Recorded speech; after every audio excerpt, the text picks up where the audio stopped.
अभी चर्चा ये चल रही थी कि व्यक्ति हलवा, खीर, पूरी, लड्डू, मिठाई को कब छोड़ेगा? जब उसको समझ में आ जाए कि ये दुखदाई है, तब छोड़ेगा। और जब तक समझ में नहीं आएगा तब तक खाएगा, बड़ा सुख ले लेकर के खाएगा।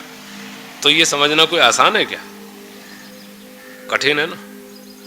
कोई 2-4 दिन में आपको समझ में नहीं आ जाएगा कि ये लड्डू पूरी छोड़ दो, इसमें दुख भरा हुआ है। अभी 2-4 दिन में नहीं आएगा समझ में। इसके लिए तो कई वर्ष लग जाएंगे, कई वर्ष लग जाएंगे, तब जाकर के ये बात समझ में आएगी कि ये शरीर दुखों का कारण है, ये खीर, पूरी, हलवा, मिठाई यही दुखों का कारण है। ये हमको बार बार जन्म दिलाते रहते हैं और बार बार दुख हमको भोगना पड़ता है। इसको समझने में तो 20-25 साल लग जाएंगे। एक युवक आते थे हमारे पास अहमदाबाद में सत्संग के लिए, और हम उनको योग की बात सिखाते थे। भाई आप भी योग सीखो, कुछ ध्यान करो, कुछ शास्त्र पढ़ो, कुछ चिंतन मनन करो। तो युवक थे, अभी 2-3 साल पहले ही उनका विवाह हुआ था। तो उनके घर वाले आए हमारे पास कहने कि तुम, अभी इसकी शादी हुई है, 2 साल हुए, अभी 3 साल हुए, अभी से तुम इसका घर छुड़वाओगे, अभी से इसको बाबा बनाओगे। उनको खतरा हो गया कभी ये घर छोड़ के भाग नहीं जाए। तो मैंने कहा आप चिंता मत करो, ये अभी घर नहीं छोड़ेगा, अभी इतनी जल्दी नहीं छोड़ेगा, आप डरो मत, घबराओ मत। घर छोड़ना कोई मखौल बात थोड़ी है, कोई आसान काम नहीं है। आप 15 दिन घर से बाहर रह के देखो, आपको पता लगे। आपको 15 दिन प्रवास में जाना पड़े, मद्रास चले गए, बंबई चले गए, और वहाँ आपको कंपनी के कार्य से या सरकारी दफ्तर के कार्य से आपको 15 दिन घर से दूर रहना पड़े, तो आपको पता चल जाए कि घर से बाहर रहना कितना कठिन है। घर की सारी सुख सुविधाएं छोड़नी पड़ती हैं जब घर से बाहर रहता है आदमी। न खाने का ठिकाना, न सोने का ठिकाना, न कोई बिस्तर की अच्छी व्यवस्था, पता नहीं क्या मिलेगा खाने को, कहाँ मिलेगा, कहाँ सोएंगे, कहाँ खाएंगे, समय पर मिलेगा, नहीं मिलेगा, अनुकूल मिलेगा, प्रतिकूल मिलेगा। सारे घर के सुख छोड़ने पड़ते हैं, इतना आसान नहीं है। 15 दिन के लिए घर नहीं छूटता व्यक्ति से, तो जीवन भर के लिए कैसे छोड़ेगा? तो बहुत कठिन है। मैंने उनको कहा ये अभी घर नहीं छोड़ेगा, आप चिंता मत करो, डरो मत। अभी ये आज से तैयारी शुरू करेगा, सीखेगा, चिंतन मनन करेगा और अभ्यास करेगा, तो 20 साल में जाके इसको समझ आएगा कि हाँ भाई ये योग विद्या कैसी विद्या होती है और इसको घर छोड़ देना चाहिए। अभी 20 साल के बाद समझ में आएगा, 25 साल भी लग जावे, और किसी किसी को तो सारे जीवन में भी नहीं आएगा समझ में, वो घर छोड़ेगा ही नहीं छोड़ेगा, वो कितना भी समझाओ नहीं छोड़ेगा घर। तो मैंने कहा इसलिए चिंता की बात मत करो, घबराओ मत। और 20-25 वर्ष में अगर इसको समझ में आ गया कि हाँ भाई अब घर छोड़ देना चाहिए और जंगल में जाके तपस्या साधना करनी चाहिए, तो तब तक तो सब घर गृहस्थी के काम पूरे हो जाएंगे। 25 साल में तो सारी घर गृहस्थी के काम पूरे हो जाते हैं ना। बच्चे बच्चे बड़े हो जाएंगे, अपना कमाने खाने लगेंगे, सब सेटल हो जाएंगे, और फिर घर छोड़े तो क्या वांदा, फिर क्या दिक्कत है। इसलिए घबराओ मत, सीखना दो। और मैंने उनको कहा आप भी सीखा करो, आपको भी इसकी बहुत ज़रूरत है। आप सारा दिन टेंशन में रहते हो कि बिजनेस में मंदी बहुत चल रही है, बाजार में माल ही नहीं बिकता, पैसा ही नहीं है। हर व्यापारी को टेंशन है, आजकल तो बहुत भयंकर मंदी चल रही है, हर आदमी परेशान है। अब बेचारे व्यापारियों का माल नहीं बिकता तो वो फ्री गिफ्ट दे करके माल बेचते हैं।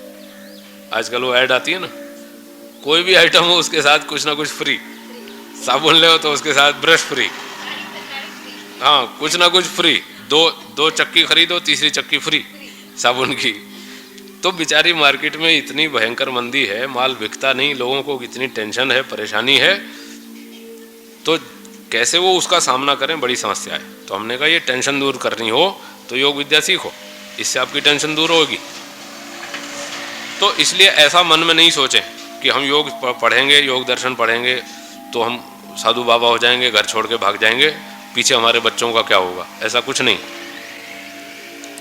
आज से सोचना शुरू करेंगे तो धीरे धीरे अभ्यास करते करते धीरे धीरे योग्यता बढ़ेगी, और किसी को 15 वर्ष, किसी को 20 वर्ष, किसी को 25 वर्ष लगेंगे, तब जाके घर छूटेगा, और कईयों का तो फिर भी नहीं छूटेगा। कोई बात नहीं, अगले जन्म में सीखेंगे। ऊपर चले जाएंगे तो फिर लौट के यहीं आएंगे जाएंगे कहाँ? जो बड़ी उम्र वाले हैं वो ऊपर चले जाएंगे तो ऊपर जाके फिर यहीं आएंगे और फिर यहीं जन्म लेंगे और फिर सीखेंगे। जब तक मोक्ष नहीं हो जाता तब तक बार बार जन्म लेना ही है, इससे छुटकारा नहीं है।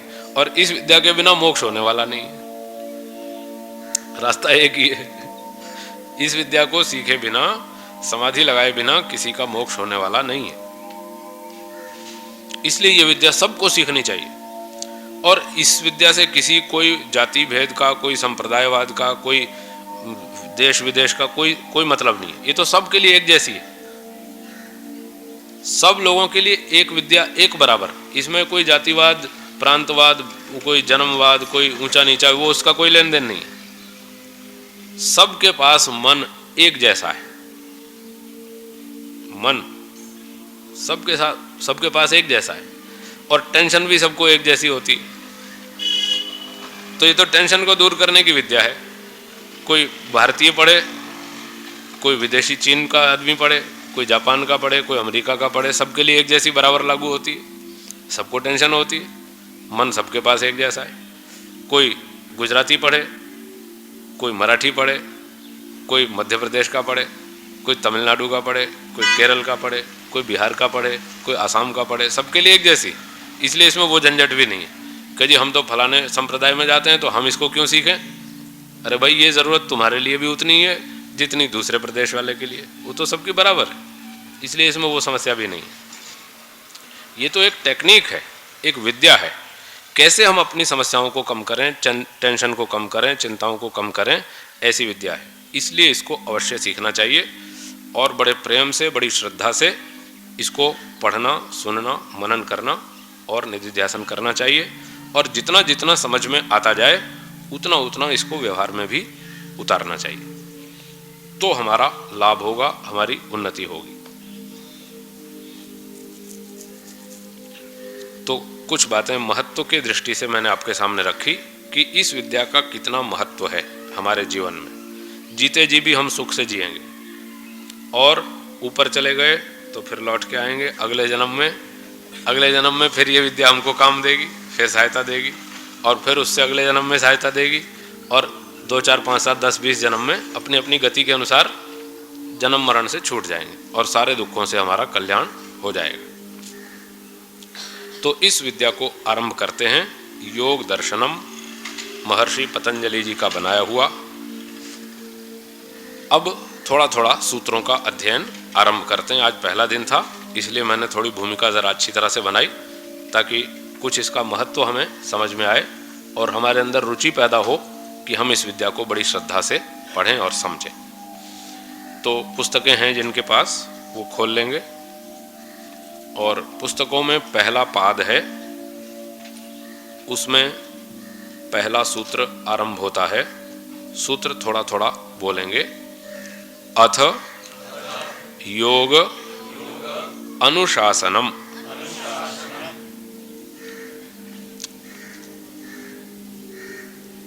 अथ शब्द के बहुत से अर्थ होते हैं, उनमें से एक अर्थ है अधिकार।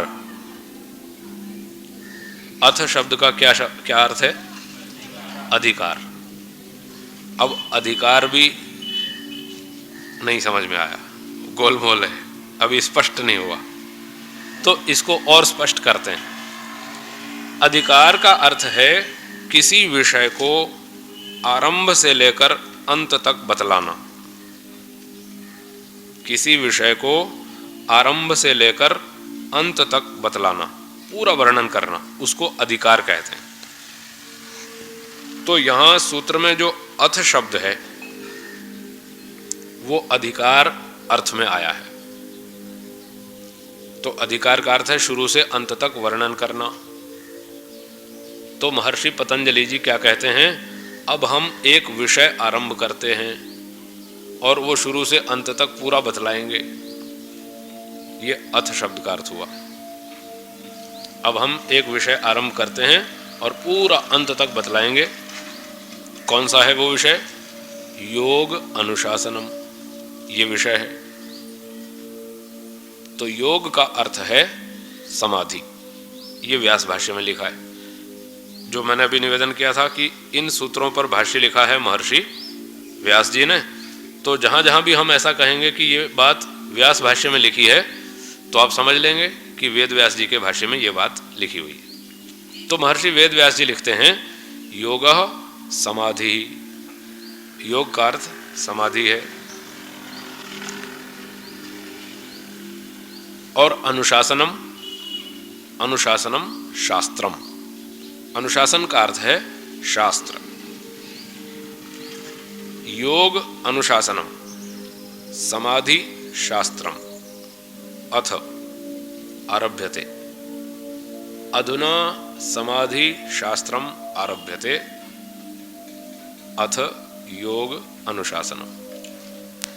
अब योग शास्त्र आरंभ होता है और पूरा अंत तक योग विद्या को बतलाया जाएगा।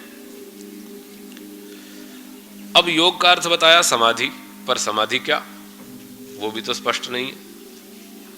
समाधि को स्पष्ट करने के लिए महर्षि व्यास जी ने भाष्य में आगे विस्तार से लिखा। कहने लगे कि समाधि जो है ये मन की एक विशेष अवस्था का नाम है। मन के अंदर अवस्थाएं बदलती रहती हैं और कुल मिलाकर के 5 अवस्थाएं बतलाई हैं। कितनी? 5। उनके नाम हम बोलेंगे। पहली अवस्था का नाम है क्षिप्त, दूसरी का नाम है मूढ़, तीसरी का नाम है विक्षिप्त, चौथी का नाम है एकाग्र, पांचवी का नाम है निरुद्ध। ये 5 अवस्थाएं हैं। एक ही मन में ये अवस्थाएं बदलती रहती, कभी कोई अवस्था और कभी कोई अवस्था। पहली अवस्था लिखी है क्षिप्त। क्षिप्त का अर्थ है चंचल, चंचल अवस्था। मन के अंदर कभी कभी चंचलता हो जाती है। जैसे एक मोटा सा उदाहरण, एक बच्चे से आप कहिए, छोटा बच्चा हो 2-2.5 साल का, उसको कहिए कि बेटा यहां बैठ जाओ चुपचाप, आधे घंटे तक हिलना नहीं। वो बैठ जाएगा? नहीं बैठेगा। आप कितना भी जोर लगा लो, वो आधे घंटे तक चुपचाप नहीं बैठ सकता। वो उठेगा, कूदेगा, भागेगा, कुछ खिलौना उठाएगा, कुछ खाएगा, कुछ घूमेगा, कुछ भी करेगा, टिक कर नहीं बैठ सकता। ये उसके शरीर की चंचल अवस्था है। उसका शरीर स्थिर नहीं हो सकता। यह है चंचल अवस्था, स्थिरता नहीं है। जैसे ये शरीर की चंचल अवस्था है, ऐसे ही मन की चंचल अवस्था होती है। मन की चंचल अवस्था कैसी होती है? अभी मन में एक विचार आया, फिर दूसरा आया, फिर तीसरा आया, फिर चौथा आया। वो विचार आते रहते हैं जल्दी जल्दी। ये है मन की चंचल अवस्था। अभी बैठ गए, फिर सोचा भाई चलो आज शाम को घूमने जाएंगे, संडे है, छुट्टी का दिन है, 21 सेक्टर में जाएंगे, घूम के आएंगे। वहाँ शॉपिंग सेंटर बढ़िया है, कुछ शॉपिंग वॉपिंग भी कर आएंगे, कुछ सामान वामान खरीद लाएंगे।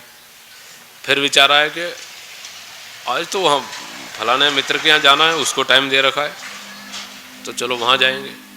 फिर वहाँ जाएंगे तो क्या क्या बातें करेंगे मित्र के साथ, ये टॉपिक उठाएंगे, इस टॉपिक पे चर्चा करेंगे। और उसका वो मकान वकान खरीदने की बात चल रही थी, उससे पूछेंगे मकान का क्या हुआ। अब वो एक के बाद एक, दूसरा, तीसरा, चौथा, पांचवा, फटाफट विचार चलता रहता है। इसका नाम है चंचल अवस्था, इसका नाम है क्षिप्त अवस्था। तो ये सभी लोग अनुभव कर सकते हैं। आप 5 मिनट बैठ जाइए और किसी एक विचार को पकड़े रखिए 5 मिनट, कठिन हो जाएगा।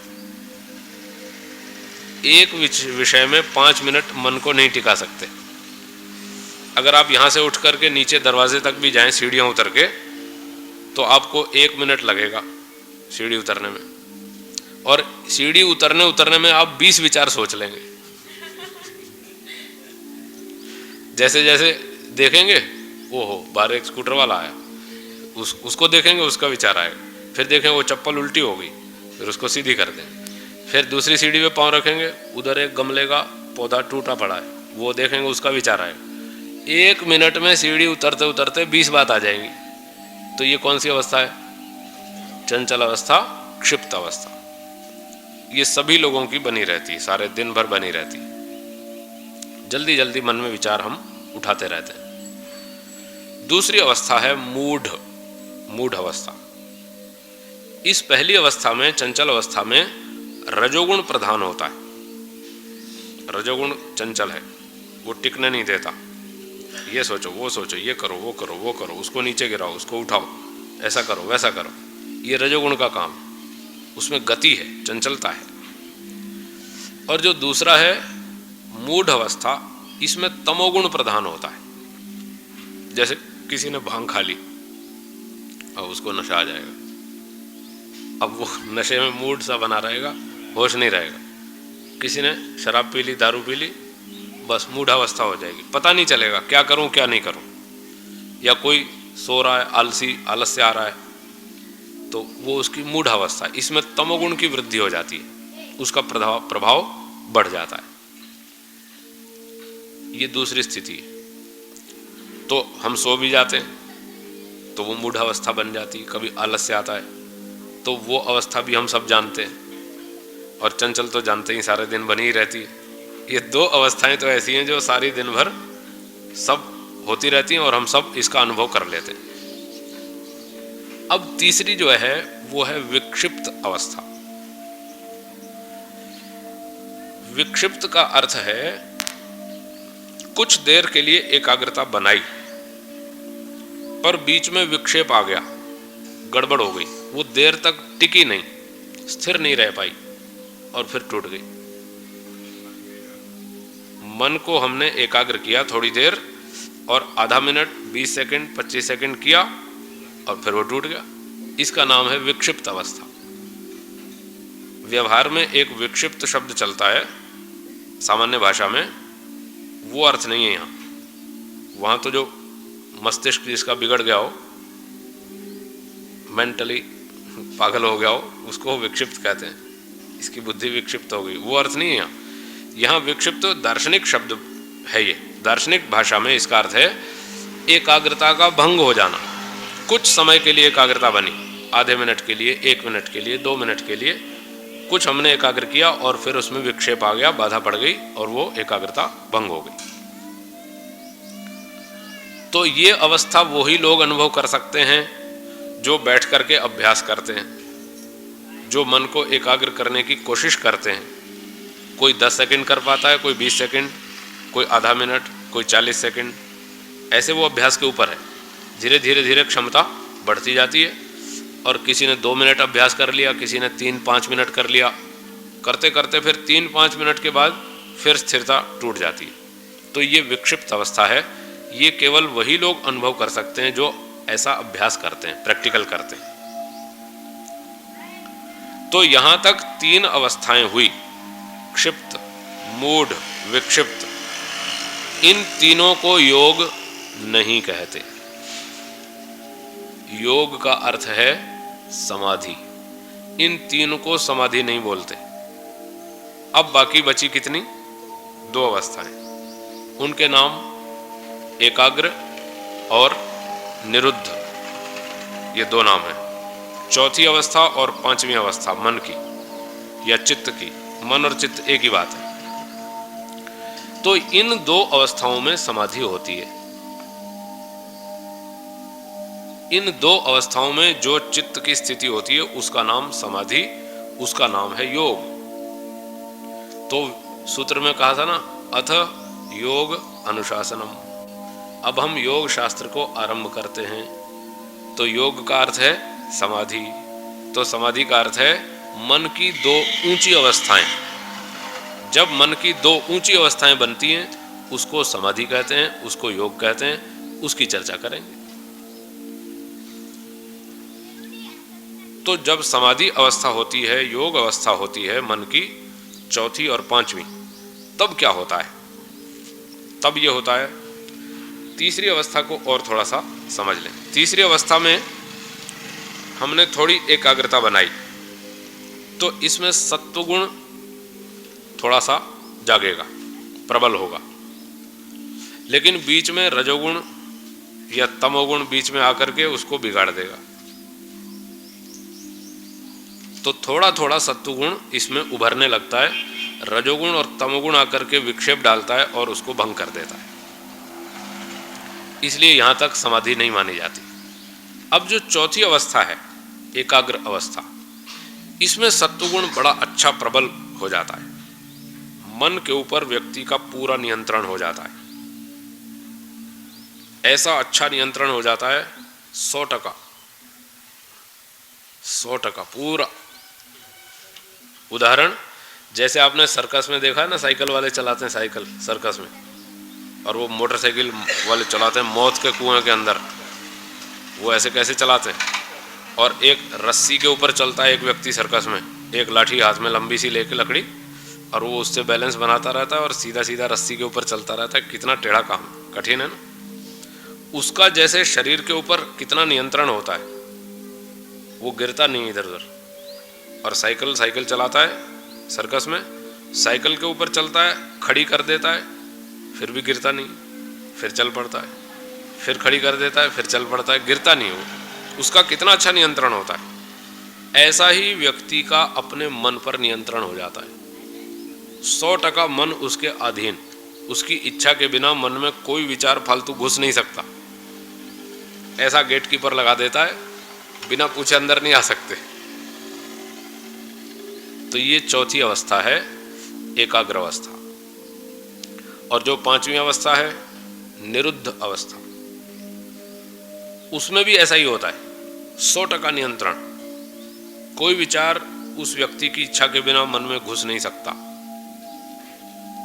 वो जिस विचार को चाहेगा वही विचार मन में लाएगा, और जिसको नहीं चाहेगा उसको नहीं आने देगा, उसको वहीं बाहर ही रोक देगा। नहीं, ये विचार नहीं आना चाहिए, इसको मन में नहीं उठाएंगे, उसको वहीं रोक देगा, घुसने नहीं देगा मन के अंदर। ऐसा उसका पहरेदार की तरह पूरा नियंत्रण होता है और मन पर पूरा अधिकार होता है। कोई संसार की वस्तु उसको अपनी ओर खींच नहीं सकती, कोई राग द्वेष उसको यूं सता नहीं सकता। उसका पूरा नियंत्रण होता है, पूरा वैराग्य उसको होता है। तो अंतर क्या हुआ चौथी और पांचवी स्थिति में? दोनों में ये बात तो बराबर ही है। मन पे 100% नियंत्रण है, उसकी इच्छा के बिना कोई विचार नहीं आ सकता। ये तो दोनों में एक जैसी बात है। फिर अंतर क्या? अंतर इतना है, जब चौथी अवस्था होती है, एकाग्र अवस्था, तब सारे विचारों को वो रोक देता है। संसार के खाना पीना, घूमना फिरना, देखना चलना फिरना, ये सब बंद। और अंदर मन के विचारों को रोककर जीवात्मा और प्रकृति, इन दो वस्तुओं का वो साक्षात्कार करता है। चौथी अवस्था में, एकाग्र अवस्था में किनका साक्षात्कार करता है? जीवात्मा और प्रकृति। इन दो का साक्षात्कार जब करता है तो वो चौथी अवस्था कहलाती है, एकाग्र अवस्था। इसका नाम है संप्रज्ञात समाधि। क्या नाम है? समाधि। और जो पांचवी है निरुद्ध अवस्था, उसमें क्या होता है? उसमें ईश्वर का साक्षात्कार करता है। इतना अंतर है। एकाग्र अवस्था में दो चीजों का साक्षात्कार किया, जीवात्मा और प्रकृति। और जो पांचवी निरुद्ध अवस्था है मन की, उसमें ईश्वर का साक्षात्कार होता है। उसका नाम है असंप्रज्ञात समाधि। इतना ही अंतर है। अ अक्षर और जोड़ देते हैं, असंप्रज्ञात समाधि। और अनुभूति में सब्जेक्ट ऑब्जेक्ट ये दो रहते हैं, ईश्वर असंप्रज्ञात समाधि में और जीव और प्रकृति संप्रज्ञात समाधि में। बस इतना ही अंतर। मन पर पूरा नियंत्रण दोनों स्थितियों में रहता है। इसलिए दो प्रकार की समाधि अथवा दो प्रकार का योग, ऐसा व्यास भाष्य कहता है। तो योगानुशासनम, अब योग शास्त्र को आरंभ करते हैं। योग का अर्थ है समाधि, और समाधि दो प्रकार की, संप्रज्ञात और असंप्रज्ञात। और ये दो समाधियां होती हैं मन की दो विशेष अवस्थाओं में, एकाग्र में और निरुद्ध में। उससे पहले मन की 3 अवस्थाएं होती हैं, वो क्षिप्त, मूढ़ और विक्षिप्त। इन 3 में से 2 अवस्थाएं सामान्य हैं, कॉमन है, हर आदमी अनुभव करता है, क्षिप्त अवस्था का भी और मूढ़ अवस्था का भी। लेकिन तीसरी अवस्था इन 2 से कुछ ऊंची है। इसका अनुभव वही करते हैं जो बैठकर ध्यान करते हैं। कुछ कुछ मन को थोड़ा सा रोक लेते हैं और फिर वो स्थिति टूट जाती है, भंग हो जाती है। वही लोग उस विक्षिप्त अवस्था का अनुभव करते हैं। तो ये हो गया पहला सूत्र, अथ योग अनुशासन। तो समय भी समाप्त हो गया, तो आज इतना ही रखते हैं। फिर अगली चर्चा अगले मास करेंगे। अगली बार समय यही रहेगा 11:15 से 11:15 बजे तक।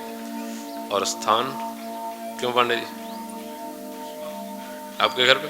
ठीक है। तो अपने श्री कृष्ण बाबू जी यहाँ पास में रहते हैं, 2 घर छोड़ के पीछे घर है इनका। तो अपनी ये जो कक्षा है योग दर्शन की, ये उनके घर पर वहाँ ऊपर लगाएंगे। और अपनी सांख्य की कक्षा तो यहीं चलेगी, जो अपनी सुबह पहले थी कक्षा वो यहाँ चलेगी। और योग की कक्षा श्री कृष्ण बाबू जी के घर पे 2 घर छोड़ के पीछे उनके यहाँ। तो अगले मास फिर मिलेंगे। इस समय शांति पाठ। ओम द्यौः शान्तिरन्तरिक्षं शान्तिः पृथिवी शान्तिरापः शान्तिरोषधयः शान्तिः वनस्पतयः शान्तिर्विश्वे देवाः शान्तिर्ब्रह्म शान्तिः सर्वं शान्तिः शान्तिरेव शान्तिः सा मा शान्तिरेधि। ओम शान्तिः शान्तिः शान्तिः। सबको नमस्ते।